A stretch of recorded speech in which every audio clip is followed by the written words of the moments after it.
2 اور تیسرا بندہ ہو جو پانی وغیرہ ڈالنے اور صابن پکڑانے میں ہیلپر ہو۔ اگر چوتھا بندہ ساتھ ہو جائے تو ٹھیک ہے، چوتھا بندہ اس میت کو الٹانے میں آپ کی ہیلپ کر دے گا، نہیں تو یہ لوگ بھی کافی ہیں، وہ جو پانی دے رہا ہے وہی آپ کے ساتھ ہیلپ کر سکتا ہے۔ ٹھیک ہے، آپ ایک ہو گئے، 2 3 4 کافی ہیں، یا ایک آدھا بندہ اور ایک بندہ ہو جائے تاکہ وہ آپ کی ہیلپ کرے۔ طریقہ کار یہ ہے، جیسے یہ کپڑا ہے یہ سب سے پہلے رکھ دیا جائے گا ایسے۔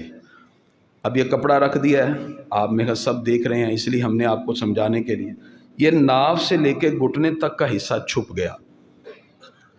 اچھا، اب کرنا یہ ہے، اولاد یہ سن لے، اگر باپ ہے یا کوئی، اگر مرنے کے بعد کوئی ایسی چیز ظاہر ہو جائے جو طبیعت کے خلاف ہو، اس کو لوگوں میں بیان نہیں کیا جاتا، اس کو چھپایا جاتا ہے۔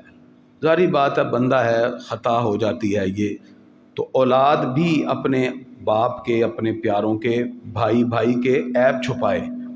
اس کے لیے کیا ہے کہ اگربتی آپ لے لیں اور اس کو جلا لیں، جلانے کے بعد اس کا جب دھواں نکلے تو 3 مرتبہ پھٹے کے گرد گھما لیں، 1 2 3، ٹھیک ہے۔ وہ گھمانے کے بعد وہ جو اگربتیاں ہیں وہ قریب ہی کہیں سائڈ پہ لگا لیں۔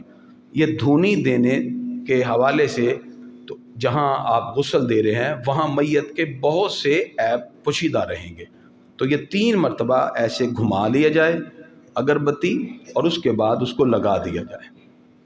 اب اس کے بعد موت لوگوں کی ڈیفرنٹ ہوتی ہے، بعض لوگوں کے آپریشن ہوا ہوتا ہے، ٹھیک ہے، جیسے ہارٹ کا پیشنٹ، تو وہ ابھی اس کے ٹانکے لگے ہوتے ہیں تو اس کی ڈیتھ ہو جاتی ہے۔ اب اس میں سب سے پہلے اس کی باڈی کے وہ حصے جہاں وہ کٹ لگایا ہے وہاں ہم روئی وغیرہ رکھ دیتے ہیں، وگرنہ اگر آپ ڈائریکٹ نہیں ہلائیں گے وہ پانی اس کے ذریعے جسم کے اندر منتقل ہو جائے گا، کیونکہ مرنے کے بعد جو سٹیچز ہوتے ہیں وہ نرم پڑ جاتے ہیں، زندہ بندے کے تو جڑ گئے نا، جیسی ڈیتھ ہوگی تو جسم تو ہی ڈھیلا پڑ گیا، تو وہ پانی اندر چلا جائے گا سٹیچز سے، اس کو پہلے کور کر لیں۔ اور اگر ڈیتھ طبی طور پہ ہوئی ہے اس میں بھی 2 صورتیں ہیں، بعض کا جسم بالکل نرم ہوتا ہے، نرم ہو تو پھر بٹن کھول کے قمیض اتار دی جائے، نیچے سے شلوار، اور اگر اکڑ گیا جسم تو پھر کینچی کے ساتھ آپ نے اس کے بازو سے ایسے کاٹ لینا ہے اور ادھر سے بھی بازو سے کاٹ لینا ہے، جب کٹ جائے گا تو آپ قمیض کو کھینچ لیں گے، ٹھیک ہے نا۔ یہ اس صورت میں کہ جس وقت باڈی بالکل ایسے ہے، ہل ہی نہیں رہی، اگر نرم بازو ہیں تو پھر آرام سے بٹن کھول کے آپ یہ نکال لیں گے، یہ ادھر سے بھی اور یہ ادھر سے بھی۔ اور اگر ڈیتھ ایسی ہے کہ اس کے بعد جسم اکڑ گیا ہے، بالکل سٹریٹ ہے، تو پھر اس کو یہاں سے کاٹ لیا جائے، ادھر سے بھی ادھر سے، اور ادھر سے کھینچ لے اور نیچے سے بھی کھینچ لے۔ لباس اتار دینے کے بعد یہ والا حصہ چھپا رہے گا، ٹھیک ہے، اس کو بالکل نہیں اوپن کرنا۔ جب آپ نے یہ کاٹ لیا، کاٹنے کے بعد کپڑے اتار دیے، اب سب سے پہلے وضو کیا جاتا ہے، لیکن میت کے وضو میں کلی اور وہ ناک میں پانی ڈالنا اور پہلے ہاتھ دھونا ایسے نہیں ہے، کیونکہ اس کی ڈیتھ ہو چکی ہوئی ہے۔ آپ اس کے منہ میں پانی ڈالیں گے وہ اندر چلا جائے گا، وہ پیٹ پھول جائے گا، آپ ناک میں پانی ڈالیں گے وہ اندر چلا جائے گا، وہ پیٹ پھول جائے گا، یہ نہیں کرنا۔ اس میں صرف یہ ہے کہ آپ جب وضو کروائیں، اس میں 2 صورتیں ہیں کہ سب سے پہلے آپ اس کا استنجا کروائیں، اس کے لیے مٹی کے ڈھیلے استعمال کیے جاتے ہیں۔ اس کے لیے جیسے یہ تھیلی آپ کے سامنے نظر آ رہی ہے، عموماً اس کے ذریعے اس کو ہاتھ پہ چڑھا لیا جاتا ہے اور اس کو ایسے بند کر لیا جاتا ہے، ٹھیک ہے جی، اس طرح۔ اب اس میں مٹی کا ڈھیلا رکھا جاتا ہے اور اسی طرح کپڑا رکھا رہے، آپ کا ہیلپر آپ کے ساتھ ہو، وہ باڈی کو تھوڑا سا اٹھائے گا اور پیٹ دبائیں گے، ٹھیک ہے، تو جو بھی نجاست ہے اس ڈھیلے کے ساتھ پونچھ کے پانی ڈال دیا جائے گا، ٹھیک ہے، اس طرح یہ۔ اور جو بندہ آپ کے ساتھ شاپر لے کے کھڑا ہے، اس شاپر میں جو بھی روئی وغیرہ جو یوز چیزیں ہیں وہ ساری اس میں ڈال لی ہیں، وہ ساتھ ساتھ ہی ڈالتے جائیں۔ تو عموماً یہ پہلے بھی کروا لیا جاتا ہے یا پھر بعد میں بھی، کیونکہ زندہ بندے کا تو پہلے لازمی ہوتا ہے نا استنجا وغیرہ کر کے غسل کرے، کیونکہ بعد میں نہیں۔ اب اس کی ڈیتھ ہو چکی ہے، اس کے لیے اگر کوئی بعد میں بھی ایسا عمل ہو جائے، اس کا تو وضو وغیرہ ٹوٹنے کا معاملہ ختم ہو چکا ہے نا، اب تو صرف جسم کو نہلانا ہے، لیکن بہتر یہ کہ پہلے آپ کروا لیں، لیکن بعض فقہا نے اس کو بعد میں بھی لکھا۔ تو یہ اس طرح کر کے پیٹ کو دبایا جائے، ایک ہیلپر ساتھ ہوگا اور مٹی کا ڈھیلا ادھر رکھ کے اور اس کو استنجا کروا دیا جائے، اس کے بعد یہ ایسے ہی اتار کے یہ جو شاپر ہے اس کے اندر ایسے ہی ڈال دیا جائے، ٹھیک ہو گیا۔ اور اس کے بعد وضو کرنے کا طریقہ کیا ہوگا کہ آپ ڈائریکٹ دائیں بازو کو دھوئیں گے، اگر آپ کو دعائیں آتی ہیں ٹھیک ہیں، نہیں تو اردو میں ہی پڑھتے جائیں۔ سرکار دو عالم علیہ الصلوۃ والسلام فرماتے ہیں جب میت کے پاس جاؤ تو اچھی اچھی دعا کرو، آپ جو دعا کریں گے فرشتے اس پر آمین کہیں گے، ملائکہ ہوتے ہیں، تو دعا کی جائے۔ جیسے دایاں ہاتھ جب دھوئیں ایسے پانی آپ نے لوٹے میں لے لیں اور ڈالنا ہے، ٹھیک ہو گیا، ڈالتے جائیں گے اور دعا کریں گے۔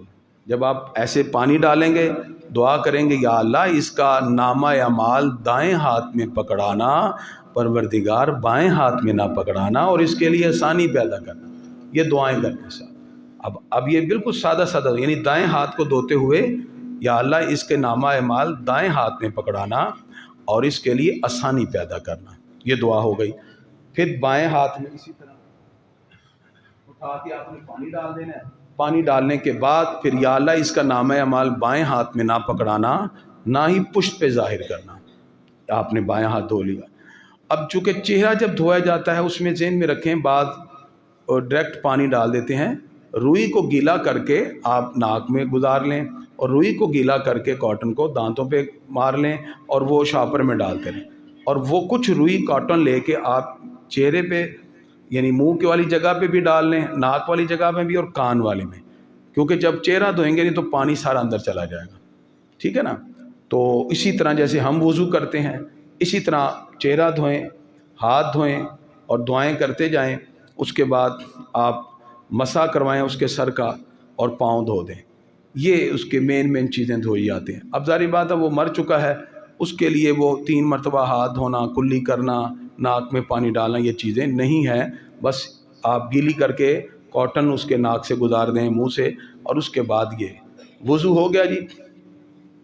جیسے ہم وضو کرتے ہیں ایسے اس کو وضو کروانا ہے 3 دفعہ، یعنی وہ لوٹا ہے نا پانی کا، ایسے ہی یعنی آپ پانی لیں اور چہرے پہ ایسے ڈال دیں، 1 بار ہو گیا، پھر 2 بار، پھر 3 بار، چہرہ دھل گیا، کاٹن پہلے ہوگی، منہ میں پانی نہیں جائے گا، پھر اسی طرح 3 مرتبہ ہاتھ دھو دیے، پھر اسی طرح مسح 1 مرتبہ ہم ایسے کرتے ہیں، ایسے کروا کے ٹھیک ہے گردن میں، اور اس کے بعد پاؤں دھو دیں، بس وضو ہو گیا۔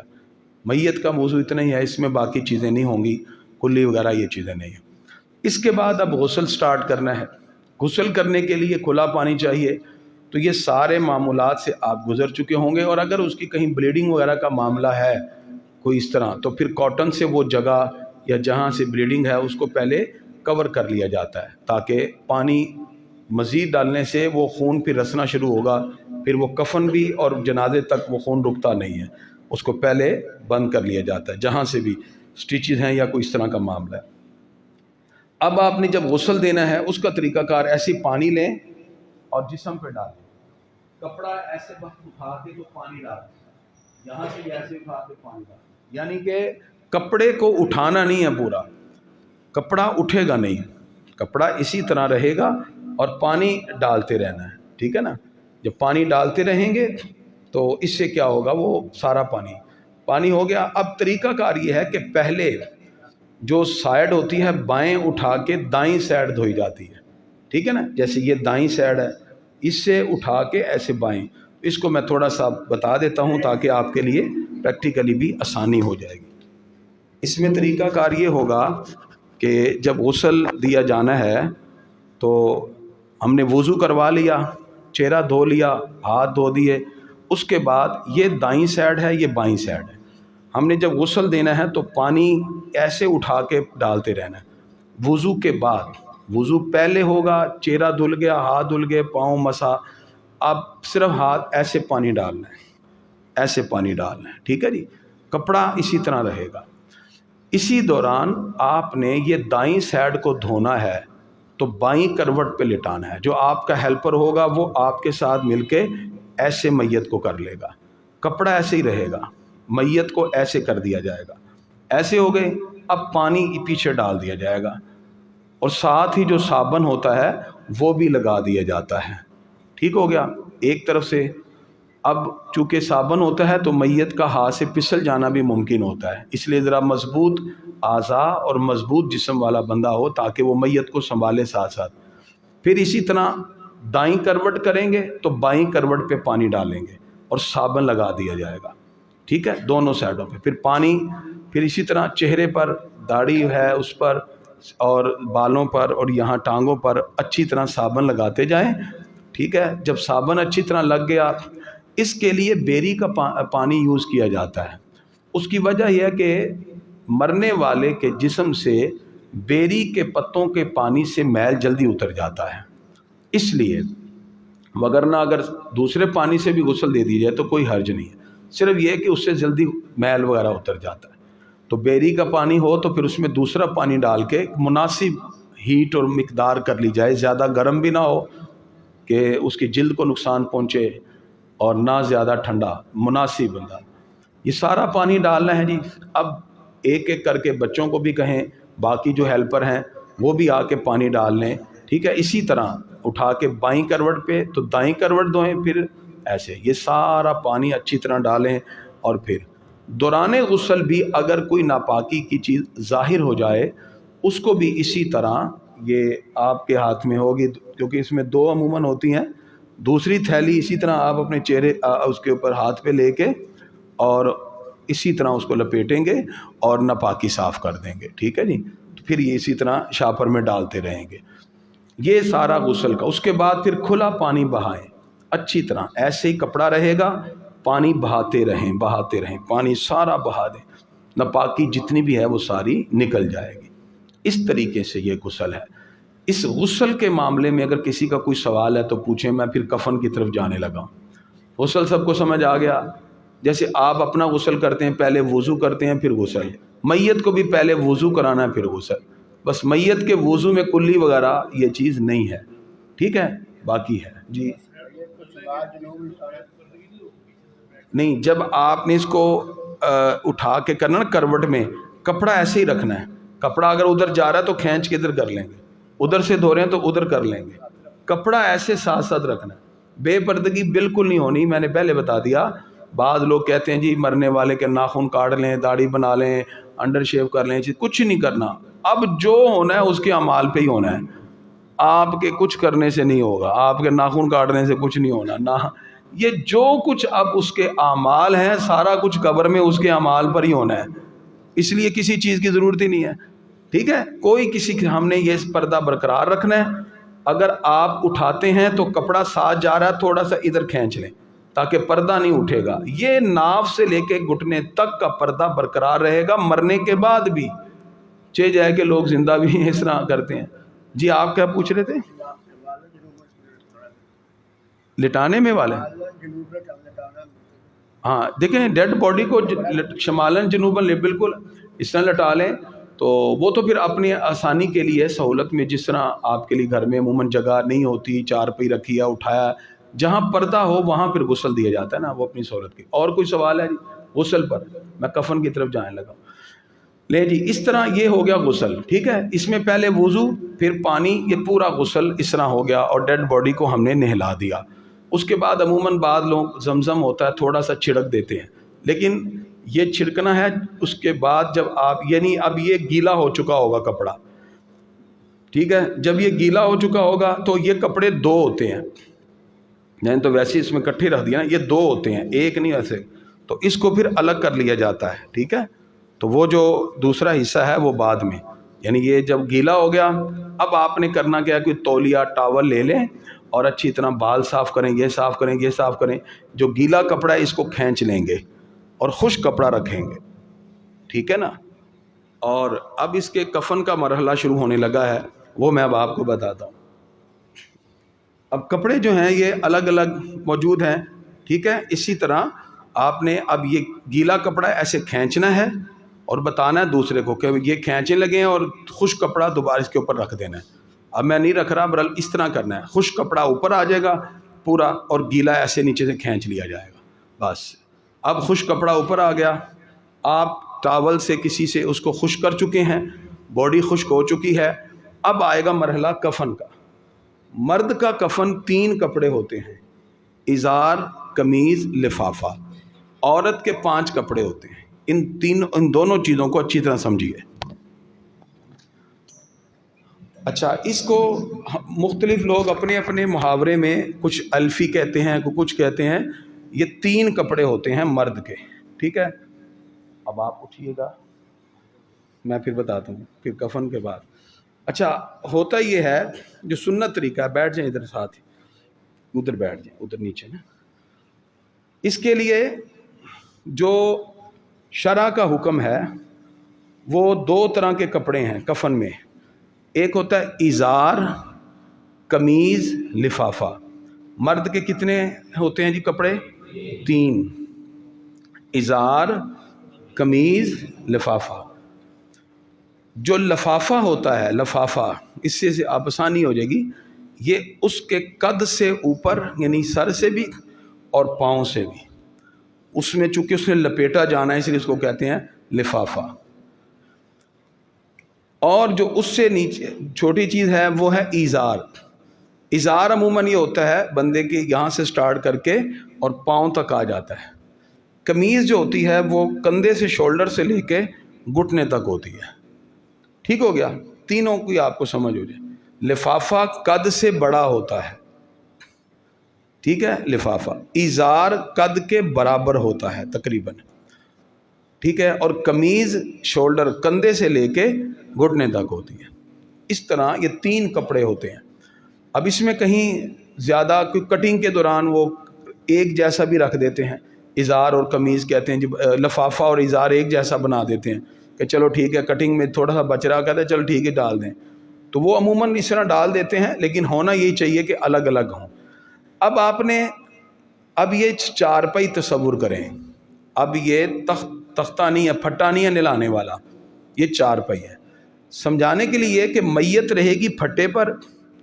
اب جو جنازے کی 4 پائی ہے اس کو آپ نے تیار کرنا ہے میت کو ڈالنے سے پہلے۔ یہ اب 4 پائی تصور کریں، پھٹا پہ وہ ڈیڈ باڈی رکھی رہے گی سائڈ پہ، غسل ہو چکا ہوا ہے، ٹھیک ہے؟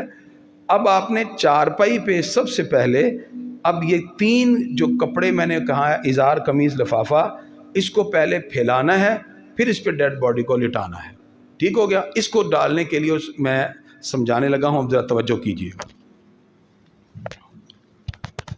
جس وقت ہم نے کفن دینا ہے، اس کا طریقہ کار بھی ہمیں شرع نے بتا دیا۔ جو سب سے پہلے والا کپڑا ہے جسے ہم کہتے ہیں لفافہ، سب سے پہلے والا کپڑا کھول کر اس کو بچھا دیا جائے گا۔ آپ آئیں یا بلال آپ آئیں، یہ سمجھانے کے لیے۔ اب یہ دیکھیں ڈبل ہے، اس کو کھولا جائے گا، ادھر سے آئیں بلال بیٹا، ایسے اس کو کھولا جائے گا جی، ادھر سے پکڑیں، ایسے کھول کے اس طرح، یہ جی آپ نے 4 پائی کے اوپر ایسے بچھا دیا، ٹھیک ہے جی؟ 4 پائی تو بڑی ہوتی نا، بس ٹھیک ہے رکھ دیا۔ یہ کیا ہو گیا جی؟ لفافہ۔ سب سے نیچے جو بڑا والا کپڑا ہے اس کو آپ نے ایسے پھیلا کے بچھا دیا۔ اس کے اوپر جو ازار ہے، دوسرا کپڑا اس کے اوپر بچھایا جائے گا۔ کھولیے، ایسے کھول کر آپ پکڑنے کے لیے ایسے، ٹھیک ہو گیا؟ یہ دوسرا کپڑا یہ اس طرح بچھا دیا۔ سب سے پہلے نیچے لفافہ، پھر ازار، پھر جو قمیض ہوتی ہے اس کو اس کے اوپر بچھایا جاتا ہے، اور اس کے اندر، قمیض کے اندر عموماً کٹ لگایا ہوتا ہے اس کے گلے کے لیے، ٹھیک ہے؟ اس کو پھر آپ نے دیکھ لینا۔ اچھا، یہ ذہن میں رکھیں، یہ نیچے والا بچھانے سے پہلے آپ چاہیں تو یہ جو بند ہے یہ پہلے بچھا لیں، رکھ لیں نیچے، تاکہ بندنے میں آسانی ہو، یا بعد میں بھی عموماً نیچے سے کر لیا جاتا ہے، یہ اس میں کوئی حرج نہیں۔ یہ میں اس لیے کہوں یہ آپ کے ذہن میں ہو، اسے ہم نے باندھنا بھی ہوتا ہے۔ اچھا، اب ہم نے 2 کپڑے ڈال دیے ہوئے ہیں، ٹھیک ہے؟ تیسرا یہ ہے قمیض، یہ دیکھیں چھوٹی ہے، یہ اتنی ہوتی ہے جتنا عموماً قد ہوتا ہے، اور اس قمیض کے اندر آپ دیکھیں یہ کٹ لگا ہوا ہے، ٹھیک ہے، یہ کٹ لگا ہوا ہے۔ قمیض کو رکھنے کا طریقہ کیا ہے؟ ایسے رکھیں گے، ایسے رکھ کے یہ والا حصہ اس کا پکڑیں جی، ایسے کر لیں گے، پیچھے لٹ کر دیں گے، کیونکہ ہم نے یہاں اس کا سر نکالنا ہے، ٹھیک ہے۔ تو میت کا اب اس میں کوئی آئے گا یا، کیونکہ ڈر بڑا لگتا ہے آنا تو ہر بندے نے، اگر کوئی آئے چلو تجربہ ایک پریکٹس ہی ہے، کیونکہ جانا تو ہر بندے نے جی، یہ تو صرف سمجھانے کے لیے تاکہ آسانی ہو جائے گی نا کفن میں۔ جی آ جاؤ جی، تسی آ جاؤ، چلو یہ ایسے، یہ دیکھیں اب ہم نے میت کو اس طرح ڈالنا ہے، میت کو کپڑا یہی رہے گا اسی طرح اٹھا کے درمیان میں ہاتھ ڈال کے میت کو ہم نے یہاں ایسے ڈال دینا ہے۔ اب پکڑائیں، یہ سر سے نکالیں کفن، یہ ایسے سر سے نکالنا ہے اور یہ اوپر کر دینا ہے ایسے، ٹھیک ہے۔ یہ ہم پہلے پیچھے کر چکے ہوئے ہیں نا قمیض کو، ایسے یعنی باڈی کو اٹھانا ہے، اور اس وقت ذرا مضبوط بندے چاہیے ہوتے ہیں، کیونکہ وہ چھوٹ جائے تو پھر وہ میت گر جائے گی۔ اس کے لیے کیا ہوتا ہے، گھر کے جو عموماً بیڈ شیٹ یا کوئی چادر ہو نا، وہ نیچے سے درمیان سے ایک سر کی طرف سے اور ایک پاؤں کی طرف، جو درمیان والا دو بندے ہیں وہ بڑے مضبوط ہونے چاہیے، ان کو کہیں کہ آپ نے وہ اٹھائیں گے درمیان سے مضبوطی کے ساتھ، اور یہ والے اپنی ڈائریکشن ٹھیک رکھیں گے اور لا کے اوپر رکھ دیں گے۔ اس وقت تک یہ قمیض کا پلو پیچھے ہوگا، یہ نہ ہو کہ رکھ کے یاد ہے وہ پلو تو ہم نے پیچھے کیا ہی نہیں، وہ پھر کیا کریں گے، پھر مسئلہ بن جائے، پھر میں اٹھانی پڑے گی۔ پہلے پلو پیچھے کرنا ہے، اس کے بعد آپ نے یہ ایسے نکال لینا ہے، اور یہ ہم نے میت کو قمیض پہنا دی ہے۔ کیا پہنائی ہے جی؟ قمیض، ٹھیک ہے، ایسے پہنا دی۔ اب اس کے بعد ہمارا جو ازار تھا ہم نے اس کو پکڑنا ہے۔ طریقہ کار کیا ہے، ادھر سے آپ آ جائیں، بائیں طرف سے آپ پہلے اٹھائیں گے یہ اوپر والا کپڑا، بائیں والا، نیچے والا نہیں اٹھائیے گا، صرف سمجھانے کے لیے، اور ایسے اس کو کور کریں گے ادھر پہلے، پھر ادھر سے اٹھائیں گے اور اس کو کور کر دیں گے، ٹھیک ہو گیا، یہ ہو گیا ایک۔ پھر ادھر سے اٹھائیں، یہ ہو گیا اب لفافہ، ایسے، اور ادھر سے یہ اٹھائیں گے اور یہ ایسے۔ اس کے بعد یہ جو درمیان میں ہوتی ہے اس کو ہم نے گدارنا، یہ پکڑیں، اور اس کو ایسے عموماً ادھر کر کے تھوڑا سا کمر کے بعد اس کو ایسے باندھ دیا جاتا ہے تاکہ کفن کھلے نہ۔ یہ اس طرح باندھا جاتا ہے کہ تاکہ یہ مضبوط ہوتی، یہ والی گرا، اور ادھر سے جو باندھا جائے گا وہ اس کے ساتھ ہے، ویسے علامتی طور پہ باندھ دیں، ٹھیک ہے، یہ ایسے باندھ دیا جائے گا پاؤں سے، اور ادھر سے جو ہے یہ اس سے باندھ دیا جائے گا۔ یہ نرم باندھا جاتا ہے سر والا، کیونکہ قبر میں اتار کے اس کو کھولا جائے گا، ٹھیک ہے، پھر چہرے کو ویسے علامتی طور پہ ایسے باندھ دیا جائے گا، ٹھیک ہو گیا جی۔ اب اس طرح یہ پورا ہم نے کفن دیا ہے۔ پہلے ہم نے کون سا نیچے رکھا تھا؟ لفافہ، پھر اوپر ازار، اس کے اوپر قمیض، قمیض کے دو پلو تھے، ایک پیچھے کر دیا۔ اس کے بعد میت کو ہم نے خشک کر کے اچھی طرح ٹاول سے اٹھا کے رکھ دیا۔ اب ہم نے کور کیا، پہلے قمیض اوپر، اور وہ جو کپڑا یہاں رکھا تھا نا سطر والا وہ کھینچ لینا ہے، وہ نہ کہیں ساتھ چلا جائے ادھر جنازے پہ، وہ تو ابداری بننا ہے، نہ لے چیٹے چھوٹے پڑ کے ناپاک ہو جاتا، وہ کپڑا نہیں رہے گا۔ جیسے ہی آپ قمیض اوپر کریں گے وہ والا کپڑا نکال لیں گے، وہ نکال دیں گے، وہ پھینک دیا جاتا ہے یا جو یوز میں کر لیں، کیونکہ اس پر تو کوئی ناپاکی وغیرہ گر چکی ہوتی ہے۔ اسی طرح پھر آپ نے جب قمیض اوپر آ گئی، ہر چیز خشک ہے تو گیلا نہیں ہوگا کفن، اور اگر کوئی بلیڈنگ وغیرہ ہو رہی ہے کفن میں ڈالنے سے پہلے وہاں آپ کاٹن وغیرہ رکھ دیں۔ کوئی آپریشن ہوتا ہے، اللہ تعالیٰ محفوظ رکھے، بعض لوگوں کی ڈیتھ، کوئی ہارٹ فیل ہو گیا، کوئی ایسا، تو وہ بلیڈنگ جاری رہتی ہے، اس صورت میں پھر وہ آپ روئی وغیرہ اس کے ناک میں ڈال دیں اس طرح، وگرنہ کفن وائٹ ہوتا ہے تو یہ بلیڈنگ کے ساتھ، اور بعض مرتبہ جنازگاہ تک اور قبر تک رکتا نہیں ہے، پھر وہ سارا وہ گیلا ہو جائے گا اور یہ بلیڈنگ کے سٹارٹ ہو جائے گی۔ اس میں آپ اب یہ ہو گیا جی، یہاں تک کہ جی کفن ہے۔ اب اس کے بعد یہاں تک چونکہ باندھ چکے ہوں گے آپ نے، اسی طرح جنازہ تیار ہو گیا، آپ جنازہ اٹھائیں گے اور رکھیں گے، کچھ سورہ یاسین وغیرہ کلمہ پڑھیں، پھر جنازگاہ کی طرف لے جانے کے لیے۔ جب جنازہ اٹھانا ہے تو میت کے سر کی طرف سے اٹھا کے ہم نے چلنا ہے، چلتے جائیں گے، جنازہ گاہ میں پہنچیں گے۔ جنازہ گاہ میں جانے کے بعد جنازے کے دو بنیادی رکن ہیں، ایک ہے قیام، کھڑے ہو کے نماز جنازہ، اور دوسرا 4 تکبیرات، ٹھیک ہے نا۔ باقی سنت میں ہے ثنا پڑھنا، درود پاک پڑھنا، دعا پڑھنا۔ ہم اسی طرح جنازے میں صف باندھ کے کوشش کریں گھر سے وضو کر کے جائیں، اور وہاں کھڑے ہو کے ہم اسی طرح جنازہ پڑھیں گے، اور اس کے لیے وہی طریقہ کار صفوں کو سیدھا کیا جائے گا، اور 4 تکبیرات۔ دعائیں جو ہوتی ہیں، پہلی تکبیر اللہ اکبر کے بعد ثنا ہے سبحانک اللہم، اس میں وجل ثناؤک کا اضافہ ہوتا ہے۔ دوسری تکبیر کے بعد درود پاک ہے، درود ابراہیم، کما صلیت وسلمت وبارکت ورحمت وترحمت کے الفاظ کے اضافہ ہوتا ہے۔ اور چوتھی تکبیر کے بعد ایک تو دعا وہی اللہم اغفر لحینا ومیتنا، اس کے علاوہ بھی دعائیں ہونی چاہیے، جیسے اللہم اغفر لہ ورحمہ وعافہ واعف عنہ واکرم نزلہ ووسع مدخلہ واغسلہ بالماء والثلج والبرد ونقہ من الخطایا کما نقیت الثوب الابیض من الدنس وابدلہ دارا خیرا من دارہ وزوجا خیرا من زوجہ واہلا خیرا من اہلہ وادخلہ الجنۃ واعیذہ من عذاب القبر وعذاب النار۔ صحابی کہتے ہیں میں سرکار کے قریب تھا، ہمارے آقا یہ دعا پڑھ رہے تھے، میری خواہش تھی کاش اس میت کی جگہ میں ہوتا اور سرکار میرے لیے دعا کرتے۔ یہ اضافی دعائیں بھی ہمیں پڑھنی چاہیے، صرف اللہم اغفر لی حینا ایک نہیں، اور بھی پڑھیں تاکہ میت کی بخشش کرے۔ یہ اس طرح سے پھر اس کے بعد سلام پھیر دیں گے، ہم دعا کرتے ہیں۔